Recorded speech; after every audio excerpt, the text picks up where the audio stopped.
Before the wedding began, my boyfriend locked me in the dressing room. Through the door, he apologized and explained. "You need to understand, Emily is very sick. Her dying wish is to wear a wedding dress just once." So, his white moonlight wore my wedding dress, attended my wedding, and took my place as the bride. After the wedding, I went directly to register my marriage with my best friend's brother.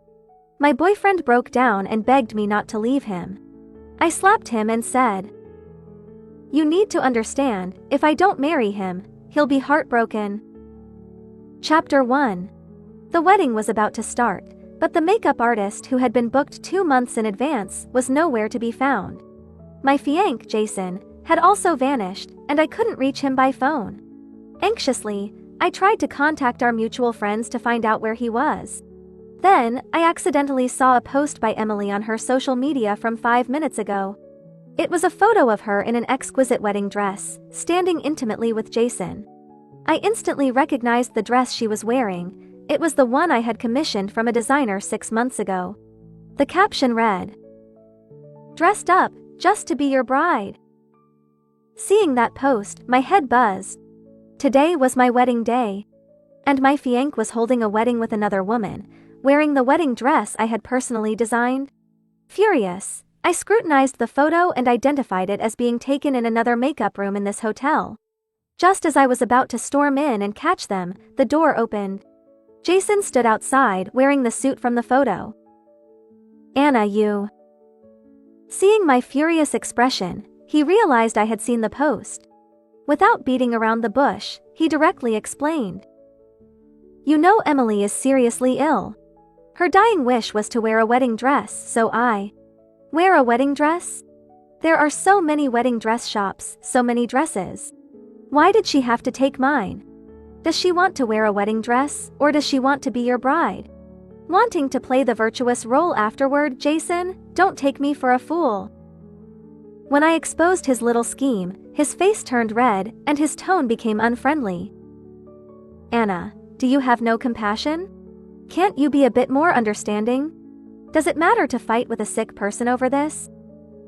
He knew he was in the wrong but refused to admit it, turning the blame on me, calling me cold-blooded and inhumane.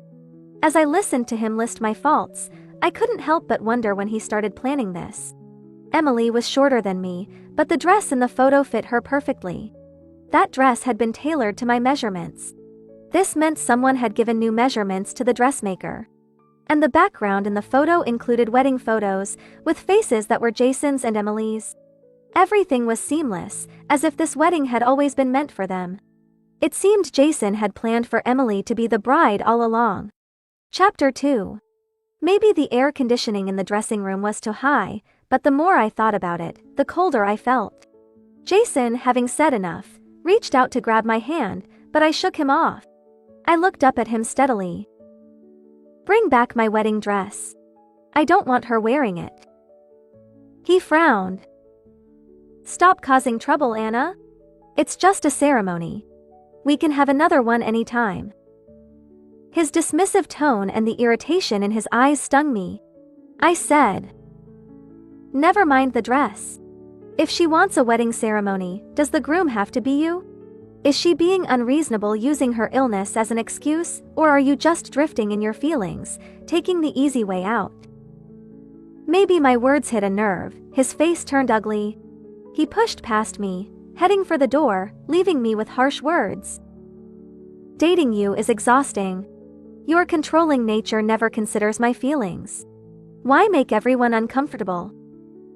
Was I the one not considering his feelings? Was I the one being too controlling? The sound of the door locking pulled me back to reality. I quickly chased after him, kicking the door. "I don't agree. I've been looking forward to this wedding for so long. It's not just a ceremony." Through the door, his impatient voice came through. "Can't you stop being so cold-hearted? She's dying, and you can't make a small concession?" She's dying. Because she was sick, I had conceded so much for so long, and now I had to give up my wedding and my groom. Was it my fault she got sick? I gripped the doorknob, calming down. "Jason, think carefully. Don't regret it." There was a pause, then the sound of his determined footsteps faded away. I slid down the cold door, feeling empty inside. She had really ruined my wedding. Emily had succeeded. My phone on the table rang urgently. It was my parents calling. I didn't answer in time, and the call ended. The dressing room was just behind the hall, separated by a door, and I could clearly hear the commotion and astonishment outside. Then, guided by the MC, there was applause. Emily sent another video.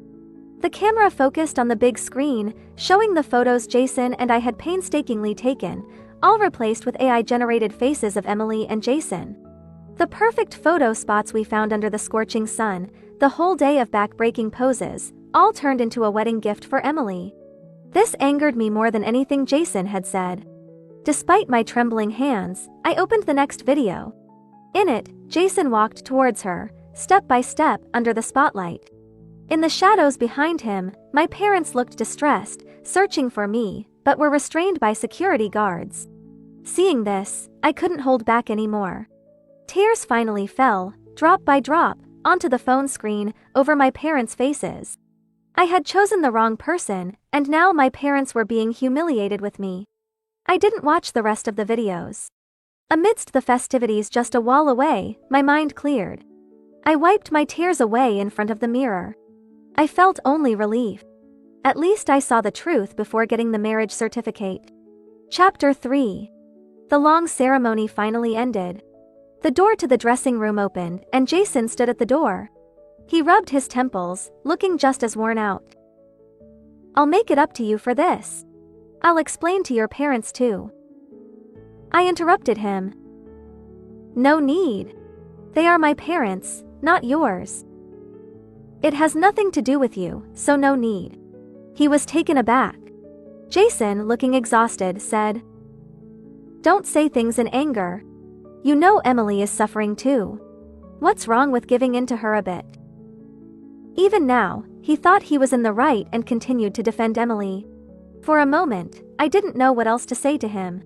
I said, "If you think it's just anger, then so be it. Today, I'll pack my things and move out. I'll ask someone to sell the marital home.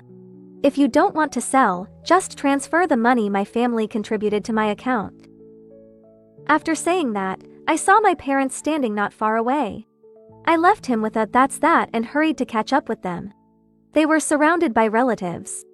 As I approached, I heard someone say, "So, she got dumped." My aunt was lecturing. "I always said women need to be strong. Look at this, can't even control her own man. He replaced her on the wedding day. How embarrassing." I pulled my parents away, feeling heartbroken at their awkward expressions. Ignoring that my aunt was an elder, I retorted, "Are you my aunt or Jason's aunt? He replaced me because he's irresponsible and untrustworthy. He didn't discuss it with me because he's brainless and disrespectful. What does that have to do with whether I'm strong or not? If I had known a day earlier, today's groom wouldn't have been him."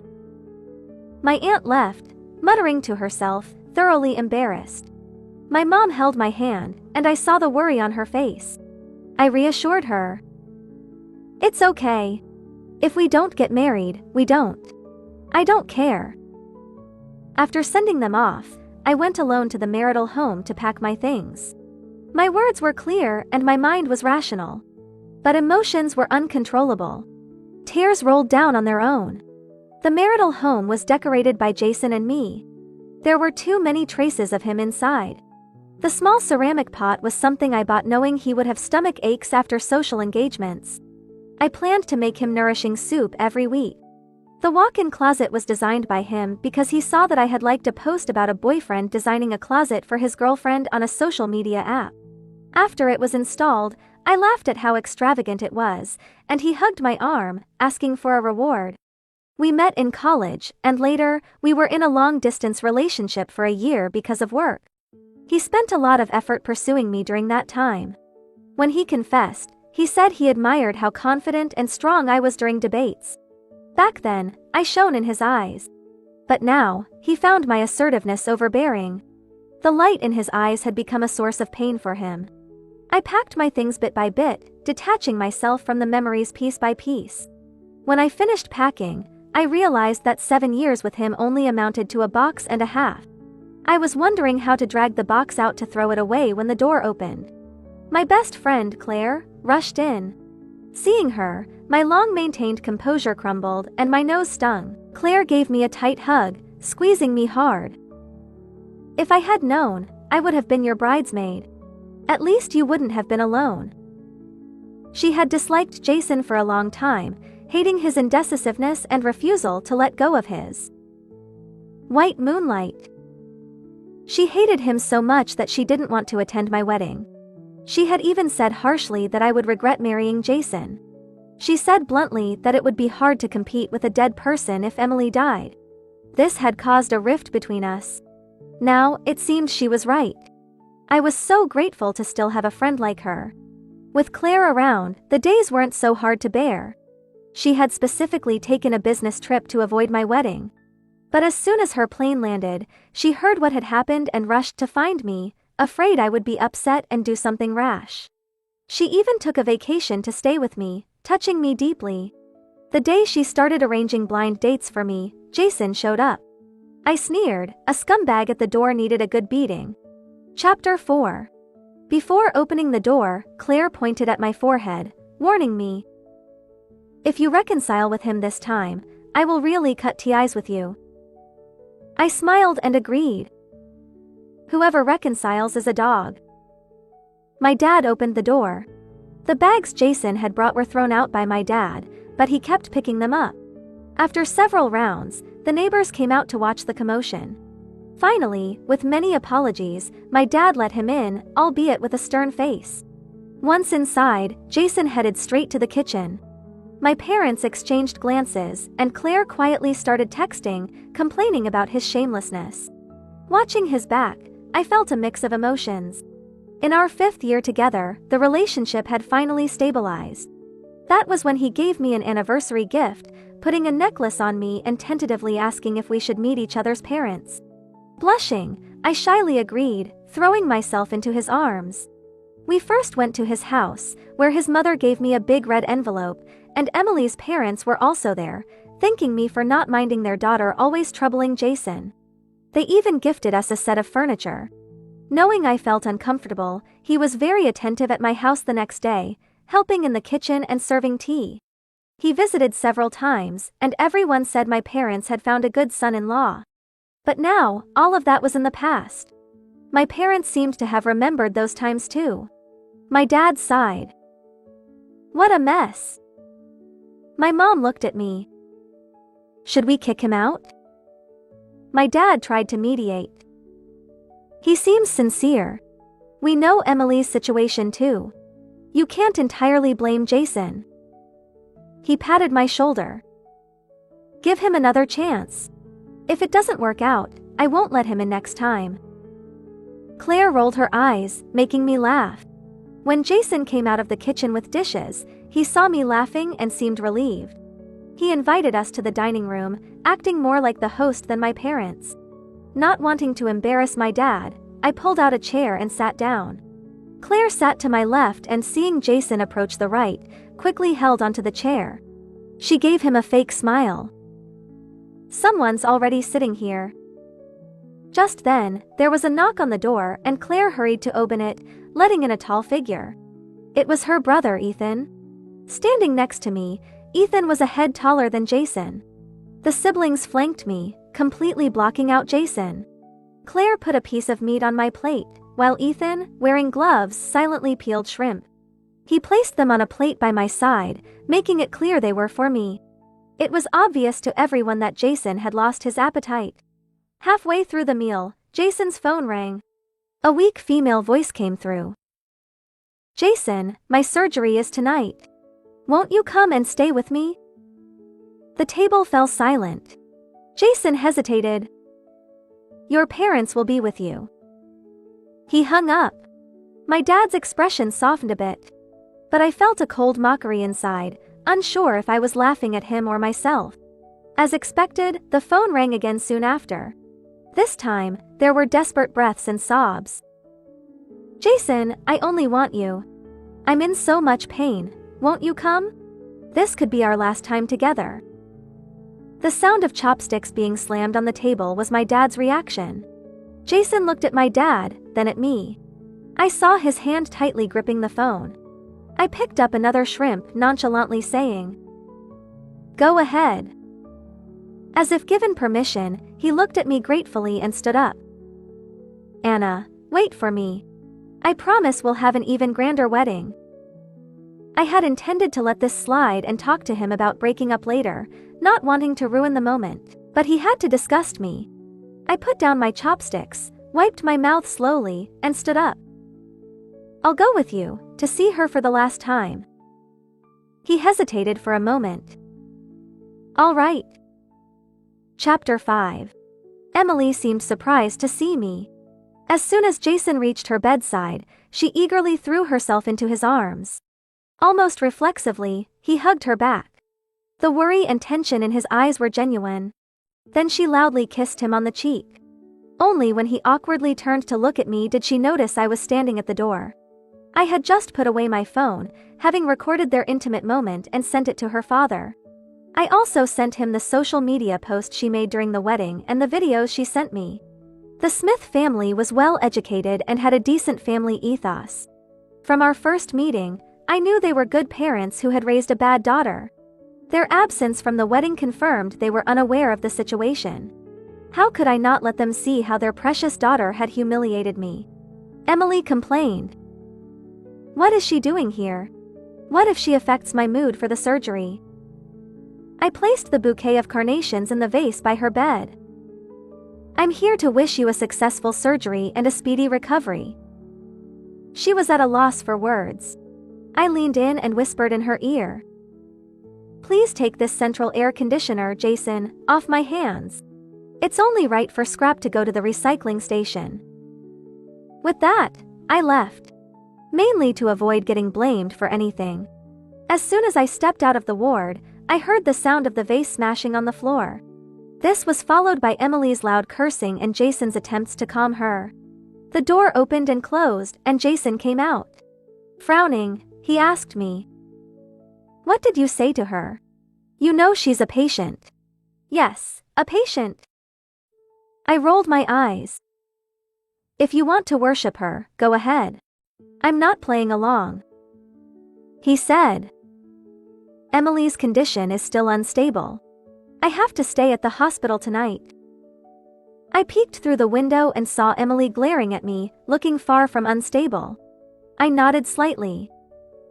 "You don't need to tell me." After all, we had nothing to do with each other anymore. He held my hand. "You understand, right? It's a life we're talking about. She loves me the most.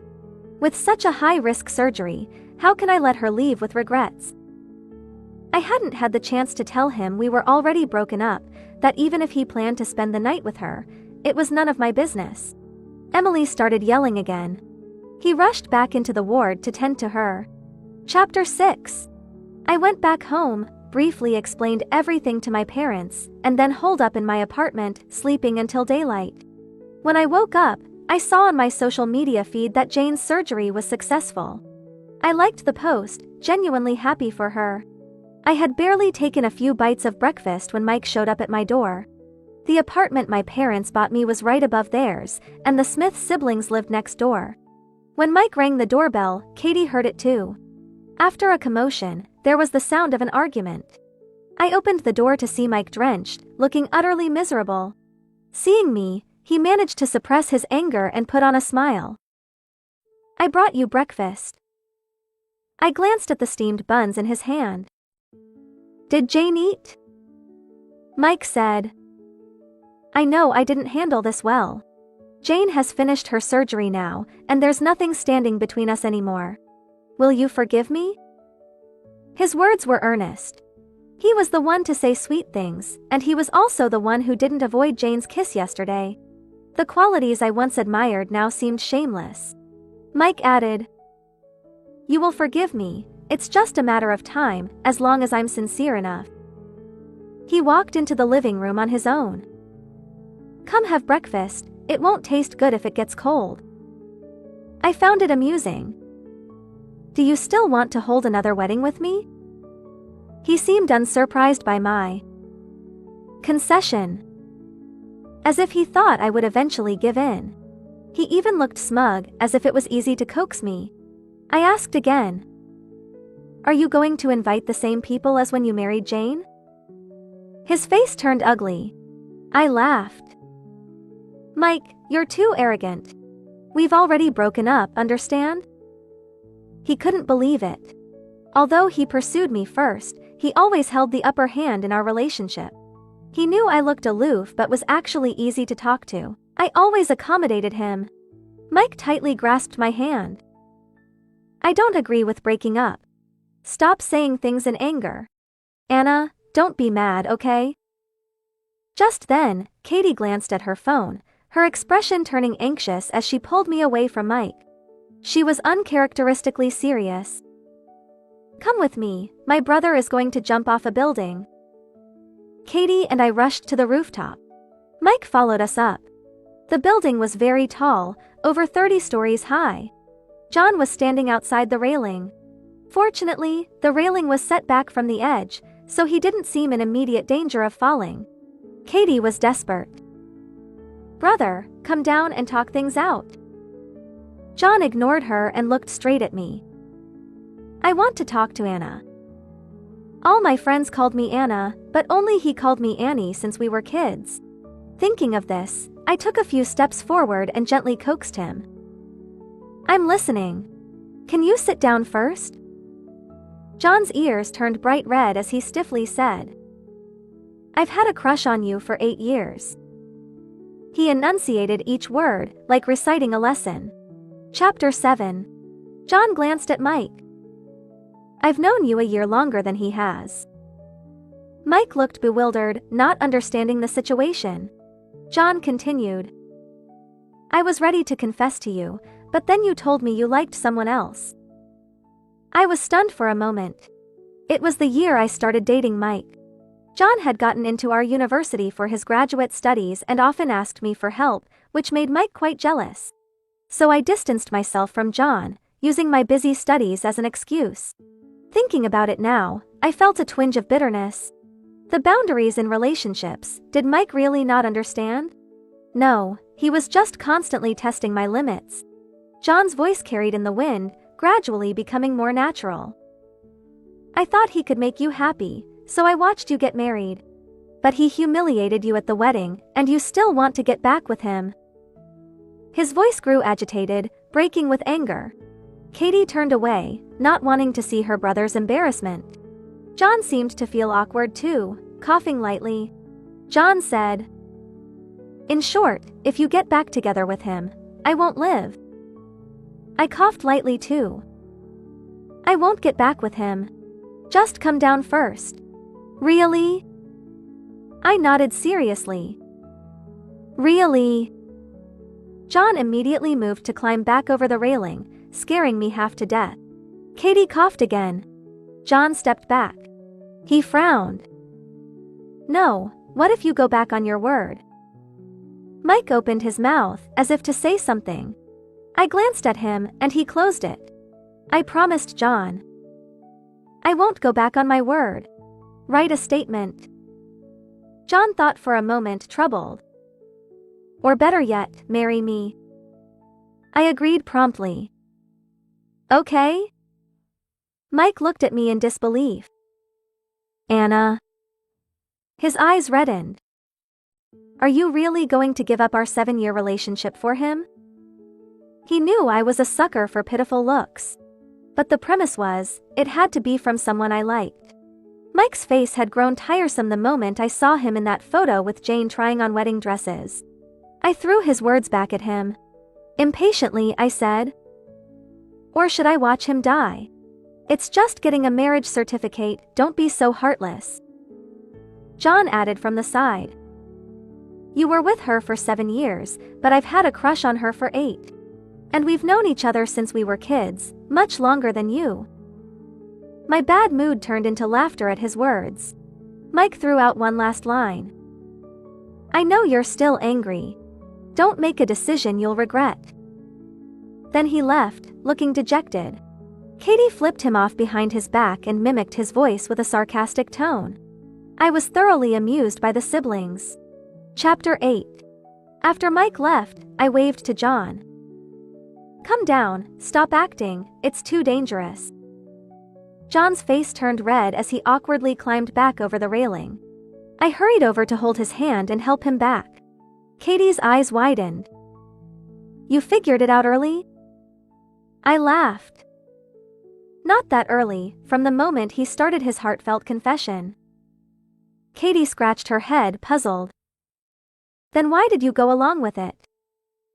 I glanced at John. If I didn't agree, how would you end it? Would he really jump? Katie choked on a cough while John turned even redder, hiding behind his sister. I slung my arm around her shoulder, smiling. I know you mean well. I really do.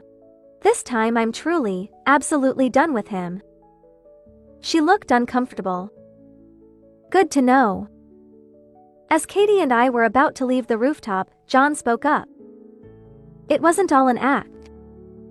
Katie looked at us and then slipped away. I paused, pulling out a smile. What? He lifted his head to look at me. The crush, it's real. I knew he was using this drama to express his true feelings hidden in awkward jokes. But I had just ended a long relationship and felt exhausted. Just as I was about to brush it off, he stepped forward. The sunlight on his fair face made him look sincere and passionate. I marveled at how my childhood friend had grown so handsome. He said earnestly, I'm only 3 years older than you. I don't have a first love to look back on. I got into your university for graduate school. You know my qualifications. I got into a research institute this year. My salary is a bit lower than Mike's, but I'm young and will catch up next year. Most importantly, the person I choose will always come first and never be mistreated. His sincerity made it hard to ignore his feelings. As I was about to find a reason to refuse, he leaned closer, looking up at me with his big pleading eyes. Do I need to cry too? At that moment, my heart pounded like a drum. I must have lost my mind. Why else would I agree to marry John so quickly, when I had dated Mike for 7 years before agreeing to marry him? It proved my decision was right. But with John's puppy eyes, I couldn't help but soften and agree. He said I promised to marry him. So now we were leaving the Civil Affairs Bureau with our marriage certificate. The bright sun and the warm certificate in my hand felt surreal. But it was okay. I'm someone who knows when to cut my losses. If this marriage ever drains me instead of enriching me, I will leave rationally. Though I doubt John would give me the chance. I looked at his uncontrollable smile and couldn't help but laugh with him. Now I just had to figure out how to break the news to our parents and KD. Chapter 9. Walking home, I felt a tickling sensation on my finger. Peeking out of the corner of my eye, I saw John trying to hold my hand but quickly pulling back. After a long time, he noticed I was watching him, turned his head away, and his ears turned red, his fingers twisting nervously. He really blushes easily. I grabbed his hand. He didn't dare look at me but held on tightly. We walked awkwardly hand in hand all the way to the building. Seeing who was standing at the door, John's face fell. Mike was there, his eyes stopping briefly on our clasped hands. John reflexively tried to pull away. I held his hand firmly. He looked at me in surprise. I smiled reassuringly, signaling him not to worry. Mike was nothing to me now. John was my husband.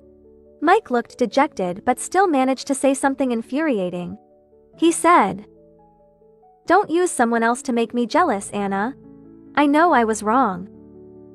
I didn't justify myself, instead I asked, "What about Jane?" From what I knew, Jane's parents had scolded her and kept her away from Mike under the pretense of needing to rest. They had only recently found out about her relationship with Mike. I looked at the small box he took out, containing a pink crystal necklace. It was my favorite necklace when we were dating, but I never bought it. Yet in the photo of him and Jane trying on wedding dresses, she was wearing that very necklace. My tone was calm. A necklace is a personal item, not something you can give to two people at the same time. You say you regret it now, but it's only because you couldn't juggle both of us successfully. Do you really love me? Or do you just feel it's not worth giving up on me after investing so much? Or am I just your fallback because you couldn't have Jane? I tightened my grip on John's hand. I'm not someone who clings to sunk costs, and I hope you aren't either. I really did love him over these 7 years. But people change, and the Mike who subtly criticized Jane for being unreasonable was now gone. Mike finally saw the disappointment in my eyes. He forced a smile. I just made one mistake. I didn't want to talk anymore and looked down to call security. John's hand slipped, and a bright red booklet fell to the ground. He picked it up with feigned surprise. Whose marriage certificate fell? Mike's forced smile vanished as he stared at the certificate in a daze. Watching John dust it off and carefully put it in his pocket, I found it amusing and adorable. Ignoring Mike's reaction, John and I entered the elevator. Chapter 10. The elevator stopped on the first floor, and Katie, who was picking up a package, got in. As soon as she stepped in, I let go of John's hand. I was okay with others seeing, but with Katie, I felt embarrassed about having hooked up with her brother. Fortunately, John just gave me a quiet look and then started talking to Katie about other things. I occasionally chipped in. Katie squeezed John aside to show me some gossip on her phone. John suddenly spoke up. Sis. What? Katie was impatient. John said. How did you know I spent $9 today? Katie was confused. What $9? Thinking of the accidentally dropped marriage certificate, I had a bad feeling and tried to interrupt. But John had already pulled out the certificate. Under the elevator lights, it caught Katie's full attention. I covered my face. Hearing Katie's shout. You two got married? The elevator dinged and the doors opened to reveal Mr. and Mrs. Smith, who were holding hands and about to go out. The 5 of us stood there, staring at each other. Finally, gentle Mrs. Smith asked. Who got married? An hour later, my parents dragged me to the Smith family to apologize for making such a hasty decision. To my surprise, it was the usually shy John who detailed his sincere feelings, listed his assets, and even offered to sign a prenuptial agreement. During this process, he swore that if he was unfaithful, he would leave with nothing and remain single and childless for the rest of his life, clearly throwing shade at a certain someone. After my recent experience, my parents were hesitant. But moved by Katie's genuine words, they finally nodded in agreement. Mr. and Mrs. Smith were also worried about my sincerity after what I had been through. I'm serious, I said, holding John's hand, swearing under his gentle gaze. Thanks to our family's reputation and John being someone my parents watched grow up. The most important thing was that we were already legally married. My parents respected my wishes and discussed the wedding date with Mr. and Mrs. Smith. I said there was no need. I wanted a destination wedding. It wasn't that I had a psychological aversion to ceremonies, I just felt that trying something new might be nice. John was excited, agreeing enthusiastically. Later, I found out he had to promise to be an assistant for 6 months to get time off from the institute. We set off on a sunny day. John said the sunrise at our destination would be beautiful. I glanced at him in the passenger seat, struggling to stay awake while talking to me, and my heart felt sweet as honey. Sleep, we'll be there soon. He closed his eyes, mumbling before he fell asleep, asking if I would regret it. I didn't know if I would regret it. But I knew I always had the courage to start over.